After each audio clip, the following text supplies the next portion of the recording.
Hello, this is Tirylan House and I'm Robert. I'm very Anaya. So we founded Tirylan House 3 years ago as a retreat centre. We have a variety of retreats here. It's a small retreat centre and we're on the Brecon Beacons, the edge of the Brecon Beacons National Park in South Wales. As well as having retreatants, we have people coming to volunteer in the forest garden to help create this beautiful landscape which also produces food. And we have a variety of retreats. Some of them are Buddhist, some of them are for a wider range of people. We also have independent retreats where people can come and organise their own retreats, whether they're catered for or self-catered. And people vary as to reasons why they come here. Sometimes they're really interested in the forest garden, sometimes they're interested in meditation or Buddhism or philosophy, and sometimes people have a mixture. So let's go and look at the house. So this is the library. We have several thousand books here, but particularly things like religion and philosophy, and this is open to people to come and study if they're staying at the retreat centre. And we also use this room for discussions.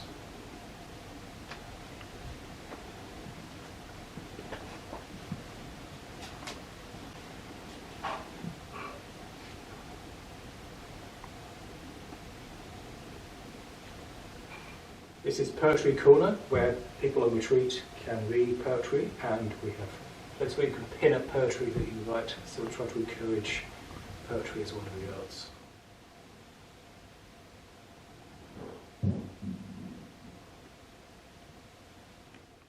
This is the meditation room. So meditation is obviously an important part of what we do as a retreat centre. So we have people here, both very experienced meditators, but also people who are just starting off and need a bit of help.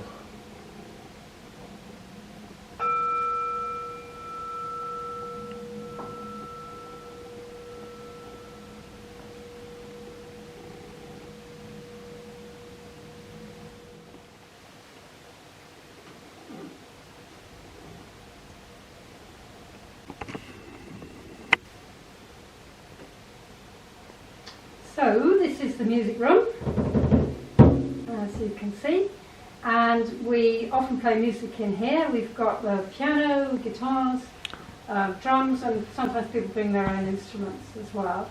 But we don't just use it for music. We often have discussions in here. It's a lovely big space. Sometimes people do yoga.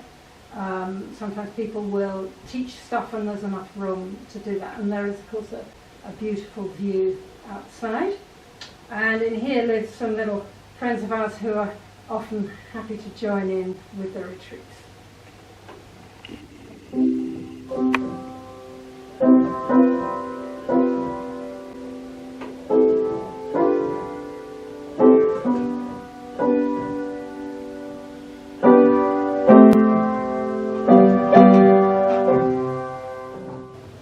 So this is the kitchen, as you can see.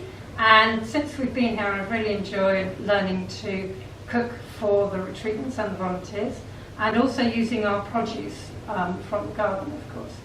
And the volunteers and the retreatants come and help with the chopping and with the washing up, and when there's stuff to be picked from the garden, then I'll ask them to go and do that, and very often people really enjoy that.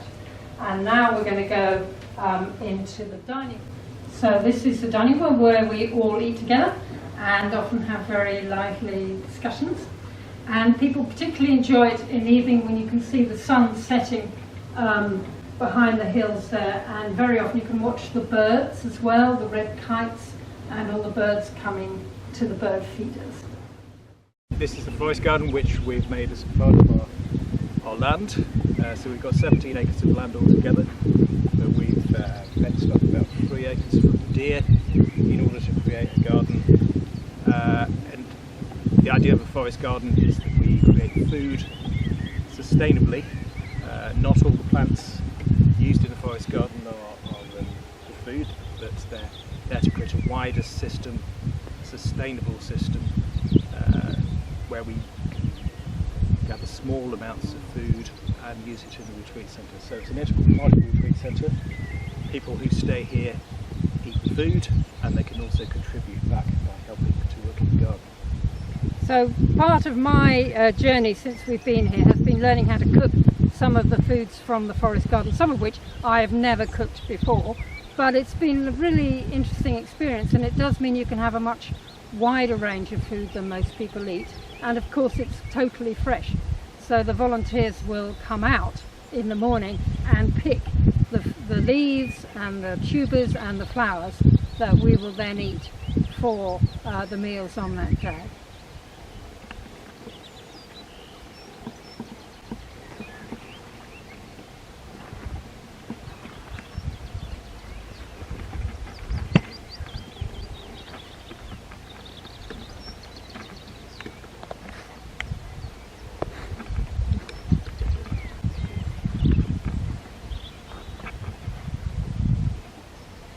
Well, this is the sacred space, which for me particularly is a very important part of the forest garden. So this is an empty space in the middle of the garden, and people often like to come here to meditate.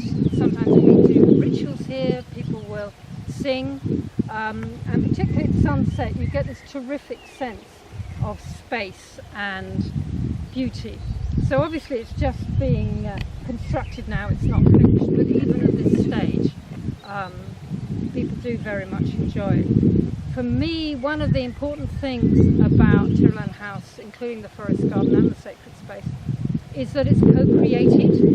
So Robert and I are the guardians, if you like, but everybody who comes here, whether they're a volunteer or a retreatant or a guest, everybody helps create what happens here.